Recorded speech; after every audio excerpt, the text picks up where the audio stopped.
पहली बार भारत के ये जो बड़े सभ्य लोग हैं, किसी को गाली देने से डरते हैं, जोर से बोलने से कोई नाराज ना हो जाए, ये उस मानसिकता के तमाम लोगों में पहली बार। आप बैठ जाइए, आप यहां आ जाइए, कोई दिक्कत नहीं, आप आ जाइए, आप बहन है मेरी, आ जाइए, कोई बात नहीं, आप खड़ी मत रहिए, बैठ जाइए, बैठ जाइए, कोई बात नहीं, कोई बात नहीं। पहली बार इस अपोलोजिस्टिक समाज ने, लोग हमारे बारे में क्या कहेंगे यार, कहीं हम कहीं अलग थलग ना हो जाएं। अभी सिर्फ भारतीय सनातनी हिंदू समाज के मात्र 7-8% लोगों ने यह तय किया कि वक्त की जरूरत है कि हमें आदर्शवादी कविताएं सुना करके, लंबी लंबी कहानियां सुना करके परपंची नहीं चाहिए। जो जिस भाषा में समझता है उस भाषा में जवाब देने वाले को ही चुनना है। तो आपने चुना तो मालूम है क्या हुआ, 14 में चुना आपने, हैं? तब तक लोग आपको समझ रहे थे कि शायद आप भूल में कर गए हैं। फिर आपने 19 में एक और को चुना, तब लोगों को लगा कि ये अपने हीरो को पहचानता है और हीरो के अंदर न जाति देखता है न हीरो की क्वालिटी देखता है, ये देखता है कि इस समस्या का समाधान यही कर सकता है, यही हमारा तब तक हीरो रहेगा जब तक समस्या समाप्त नहीं हो जाती। और पूरी दुनिया में, मैंने पहले कहा ना, पहले मेरा किसी राजनीतिक दल से कोई लेना देना था, ना किसी संगठन से था, और ना है, और जब तक हूं किसी पार्टी के ऑफिस में मैं नजर नहीं आऊंगा। मैं तो बहुत सारे जो मेरे मित्र हैं राजनीति में, वो कहते हैं फोटो खिंचवाना है। मैंने कहा जब तक संसद जाने का ख्वाब है तब तक मेरे साथ मत खिंचवाना फोटो। मैं दोस्त हूं इसलिए चाहता हूं कि संसद चले जाओ, लेकिन खामखा मेरी तस्वीर लगाओगे तो बहुत कुछ बवाल हो जाएगा। इसलिए मैं सिर्फ आपसे कहना इतना चाहता हूं कि आप थोड़ा सा बदले, ना किसी को मारा, ना पत्थर दिया, ना गाली दी आपने, आप बदले तो कश्मीर में एक नेता जो नबी का गुलाम है, कांग्रेस से आजाद है, वो क्या कह रहा है, मेरे पूर्वज 700 साल पहले हिंदू थे। आपने गोली नहीं चलाई है, आपने किसी को गाली नहीं दी है, आपने अपने होने का एहसास दुनिया को कराया है। हम हैं, हम ये थे, तुम्हें हमारे साथ संबंध रखना है तो रखो, नहीं अपने घर जाओ। इस कारण से लोग फाइलें टटोल रहे हैं कि 1722 में फारूक अब्दुल्ला के पूर्वज का नाम राघोराम कौल था, निकाल ली उसने जन्मपत्री। तो यह आपके कारण बदलाव हो रहा है। अगर आपकी इतनी ही ताकत है कि 5 साल में ब्राह्मण, बनिया, ठाकुर, अगर मगर, ये वो फलाना ढिमाका नहीं करके सिर्फ उसको चुनना है जो उस भाषा में जवाब दे, ये अगले 50 साल तक आप करेंगे। लोग अपने जन्मपत्री भी ले आएंगे और सड़कों पे खड़े होकर अपने सर पे 4 जूते भी मारेंगे। हमारे ऊपर चुड़ैल आ गई थी, हम पागल हो गए थे, हमने ऐसा बुरा किया, हमें माफ कर दीजिए, और ये भी ठीक हो जाएगा। और कोई बनने की कोशिश नहीं करेगा, उसको समझ में आ गया 100 करोड़ लोग ये चलते फिरते एटम बम हैं, पता नहीं कहां फट जाएंगे। इतनी सी बात करने के लिए ना आपसे पैसा खर्च करने के लिए कह रहा हूं, ना किसी को गाली देने के लिए कह रहा हूं, अपने होने को तो मानिए। मां जिन्हें सास भी कभी बहुएं देखना है, बेटे को गर्लफ्रेंड के साथ घूमना है, बेटी कहां जाएगी? मां के पास फुर्सत नहीं, पिता को पैसे कमाने, 5 करोड़ 10 करोड़ 500 करोड़।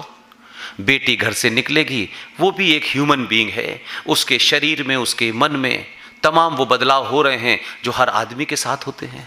अब उससे कोई बात भी नहीं करना चाहता, ना फिल्म की बात करना चाहता, ना किसी हीरो की बात करना चाहता। मां तो अपने में बिजी है, पिता अपने में बिजी है, भाई अपने में बिजी है। तो उसके अंदर के उस विचारों को वो घर से बाहर निकलती है, किसी चौराहे पे कलावा बांधे जिहादी उसको फंसा लेता है।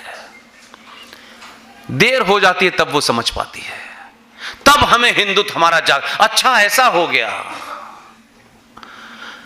क्योंकि हमने हमारे समाज में खुद जो रोल मॉडल चुने हैं वो बड़े खतरनाक हैं। हम मानते हैं कि पूरी दुनिया में खूबसूरती की निशानी तैमूर की अम्मी है। तैमूर की अम्मी ने नीली साड़ी पहनी तो हम पहनेंगे, पीली पहनी तो पहनेंगे। तैमूर की अम्मी को 200 रुपए दे दो, कुछ भी कहलवा लो, वो विज्ञापन से हमारी दुनिया चले। हर चीज हमारे घर में विज्ञापन देख के आ रही है कि ये लेटेस्ट आई है। आपकी सारी एनर्जी जा कहां रही है? आपने कभी नहीं कहा कि अगर इस देश में सुंदरता की निशानी को पता ही करना है तो शिवाजी की मां जीजाबाई है। और आज की फिल्मों, आज के दौर की फिल्में हैं। अगर आपको आज के दौर की फिल्मों से भी आइकॉन लेना था तो आज भी जो आज की फिल्में हैं उन फिल्मों के अंदर भी वो जो कोई एक फिल्म आई थी, क्या नाम था, बड़ी फेमस फिल्म थी, उसकी हीरोइन भी तो हो सकती है बाहुबली। तो बाहुबली की हीरोइन आज के युवा बेटी की हीरोइन क्यों नहीं हो सकती? और पुरुष बाहुबली क्यों नहीं बनेगा? बाहुबली ने किसी को मारा था? उसने सब कुछ किया। आप चारण की बात करते हैं और चाटुकार हो गए हैं, क्योंकि आपको बताया गया कि आपके पिताजी, प्यारे बापू, आदरणीय राष्ट्रपिता, कोई दुनिया में डॉक्यूमेंट, उनके मान सम्मान में पहले कह दिया मैंने, मैं वो शख्स हूं जो किसी के पद से पैर नहीं छूता हूं। रिक्शे वाला भी 60 साल का होगा तो मैं उसको सबसे ज्यादा सम्मान इसलिए देता हूं कि हमारे संस्कारों में उम्र से बड़े को सम्मान देना है, पद से नहीं देना है। ये पद है, इसीलिए आप चोटे बलात्कारियों के पीछे भाग रहे हैं। नेताजी आए हैं, नेताजी आए, नेताजी ने क्या ज्ञान दिया है, उन्हें अपना कुछ पता नहीं है, नेताजी ज्ञान दे रहे हैं, तालियां बज रही हैं, हर आदमी नेताजी के पैर छू रहा है। बताइए यार, नेता को उसकी औकात में रखिए। नेता को यह लगे कि अगर ये नाराज हो गए तो मेरी कुर्सी गई, इस पोजीशन पर रखेंगे, तब नेताजी संसद में बैठ करके सनातनी हिंदू के खिलाफ जो कानून पिछले 20 साल में बने हैं तब वो आपको बताता, लेकिन वो नहीं बताएगा क्योंकि आप ही कब जानना चाहते हैं, आपको पता नहीं है। भारत की संसद, इस संविधान को जिसको हम सुबह से लेकर सारे में बात करते हैं, इस संविधान को उठा के कूड़े में फेंक दिया संसद ने।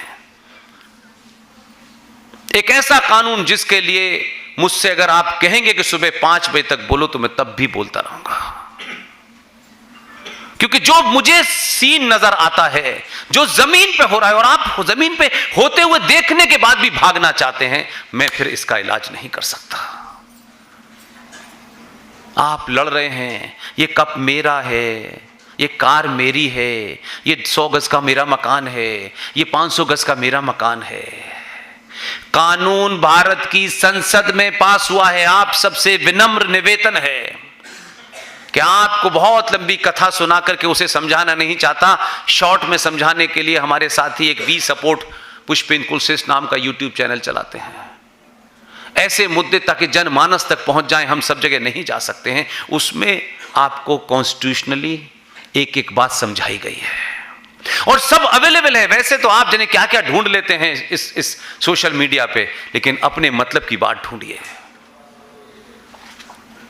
उनकी कभी सत्ता में वो 50 लोग नहीं रहे, कभी पार्लियामेंट में उनके 100 भी लोग नहीं थे, 50 भी लोग नहीं थे, लेकिन कौन सी वो शक्ति है कि उन लोगों ने उन सत्ताओं को झुकाया, भारत के संविधान को कचरे में डलवा करके ऐसे कानून बना दिए हैं कि ये भारत राष्ट्र आपका नहीं है। आप दिन भर भारत माता की जय करते हैं, जय बोलने वाला झूठा है, ये नहीं हो सकता। आप अपने बेटे बेटी को भी नहीं बता रहे जिनकी मौत का इंतजाम हो गया है। आप उसको अच्छा खाना, मिनरल वाटर, उसको कहीं पॉल्यूशन से बचाना है, उसको यहां भेज देना है, वहां भेज देना है। ऐसे सभ्यताएं नहीं बचती हैं।